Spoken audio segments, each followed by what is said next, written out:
Il est un peu plus de 8h20. Prison ou contrôle judiciaire? Quel sort pour Frédéric Péchier, l'anesthésiste de Besançon? C'est la question que l'on pose ce matin dans Focus Première. La cour d'appel se réunit dans 40 minutes maintenant.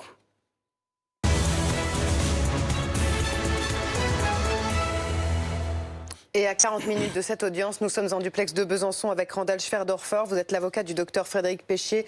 Bonjour maître et merci d'être avec nous. Dominique Rizet est également en plateau. Randall Schwerdorfer, audience, donc on le disait, dans une quarantaine de minutes. Dans quel état d'esprit se trouve ce matin votre client? Alors je viens de le voir, on était au palais ensemble, je l'ai trouvé serein. Je pense qu'il fait confiance dans les magistrats de la Chambre de l'instruction, comme il a fait confiance dans la décision du GLD, et il est relativement serein, moi aussi. N'a-t-il pas respecté son contrôle judiciaire, comme le dit l'accusation? Alors écoutez, je trouve ces accusations totalement ridicules. Il a respecté scrupuleusement son contrôle judiciaire. Nous avons déjà eu ce débat devant le juge des libertés de la détention il y a un mois, qui n'a constaté aucun manquement aux obligations du contrôle judiciaire, donc je le redis, c'est uniquement des arguments faciles qui sont sortis par certains avocats de la partie civile. Il n'y a jamais eu de violation de son contrôle judiciaire, sinon ce dernier aurait déjà été révoqué depuis très longtemps. Alors on le voit arriver au tribunal ce matin sur nos images, effectivement relativement décontracté. Est-ce que je peux vous demander ce que vous allez plaider ce matin ? Alors écoutez, nous on a les grands axes de défense, sont notamment le fait que ça fait 2 ans et demi qu'il respecte son contrôle judiciaire, le fait qu'on est sur un dossier sur lesquels les charges qui pèsent contre le docteur Péchier sont extrêmement minces, extrêmement fragiles, et que les 17 nouveaux cas qu'on a ajoutés ne viennent pas solidifier le premier dossier qui était déjà extrêmement fragile en termes d'éléments à charge contre le docteur Péchier. Donc ça va être les 2 grands axes que nous allons suivre, avec le 3e axe qui sera axé sur les garanties de représentation.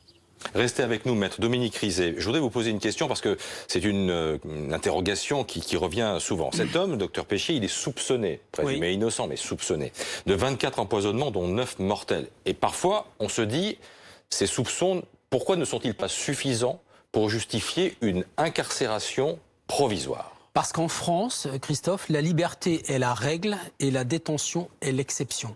Donc, une personne qui est présumée innocente, même dans un dossier où il y a un faisceau de présomption qui pourrait laisser penser que, même si les parties civiles appuient très fort pour que le docteur Péchier aille en prison, la justice est la justice et la justice le laisse en liberté en attendant. Alors, cela dit, le parquet a fait appel de ce maintien en liberté. Quels sont les arguments, donc, dans ces conditions, qui vont peser dans la décision de la cour d'appel qui se réunit à 9h? Alors, ils vont être 3 contre 15. Randall Schwerdorfer, l'avocat du docteur Péchier, sera avec maître Leborgne et maître Béthune de Moreau, qui est un spécialiste de tout ce qui est technique médicale. Vous savez, le paracétamol, les poches, les perfusions. Le potassium. Et en face, ils seront 15. 15 avocats des parties civiles. 15 parties civiles. Bon, certains avocats qui représentent plusieurs parties civiles, comme Frédéric Bernat, mais 15 avocats, donc c'est 3 contre 15. Et on va parler, chacun son tour, avec l'avocat général qui va écouter, et ensuite la décision sera rendue. Elle sera rendue ou elle peut être mise en délibéré? Non, elle va être rendue à 14h30, on devrait savoir, on saura s'il va en prison ou non. 14h30, ça veut dire entre 5 et 6 heures d'audience. Et là, ce seront les arguments des uns contre les arguments des autres. Et pour l'instant, c'est vrai que le docteur Péchier a des garanties, c'est-à-dire qu'il ne va pas s'en aller à l'autre bout du monde. Il n'est pas parti, d'ailleurs il est mis en examen depuis 2 ans, il n'est pas parti. C'est vrai qu'il y aura discussion sur les charges qui pèsent contre lui. Ça va être un procès extrêmement technique, ça va ressembler au procès de l'infirmière de Mantes-la-Jolie. Vous vous souvenez, Christine Malèvre?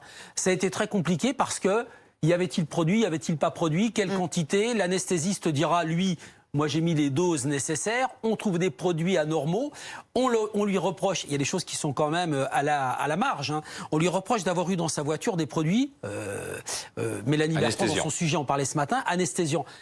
Un médecin, un chirurgien, un anesthésiste qui prend sa voiture tous les jours, il peut avoir dans sa voiture 2 ou 3 produits pour éventuellement intervenir sur un accident de la route. Vous voyez, un mécanicien, il a bien dans sa voiture une caisse à outils avec du matériel.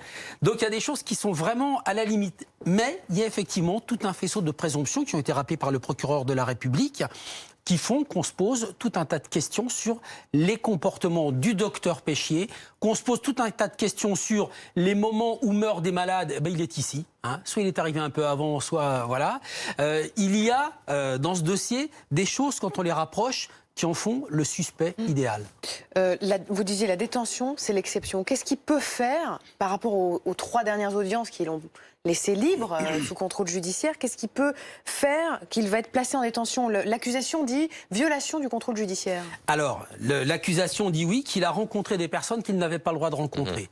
Ça sous-entend qu'il aurait pu faire pression sur des témoins. Il y a des gens qui ont dit, ce soir-là, moi j'ai vu le docteur Péchier arriver alors qu'il n'opérait pas. Il opérait tôt le lendemain et il était là la veille au soir. Eh bien, peut-être, est-ce que le docteur Péchier aurait pu dire à cette personne, t'es sûr que tu te souviens vraiment de ça, vous voyez?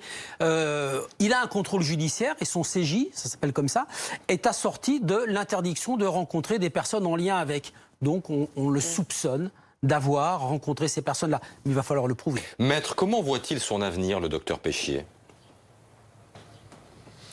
Alors, je crois que très clairement, il n'exercera plus jamais dans la médecine. La justice a complètement anéanti ses chances de continuer une carrière de médecin et de médecin réanimateur anesthésiste. Il va falloir effectivement qu'il envisage de se recycler dans d'autres choses et c'est quelque chose qui lui appartient. Mais il est clair que pour la médecine, c'est terminé. À quoi ressemblent ces journées?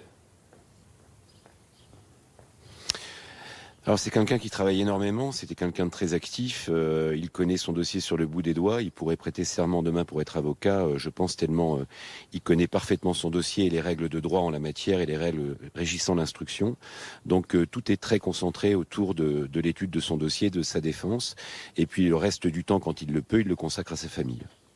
Merci maître d'avoir été en direct avec nous, merci à Dominique Rizet. L'audience commence donc à 9 h et la décision donc au début d'après-midi. Oui, début d'après-midi. Merci à tous les deux.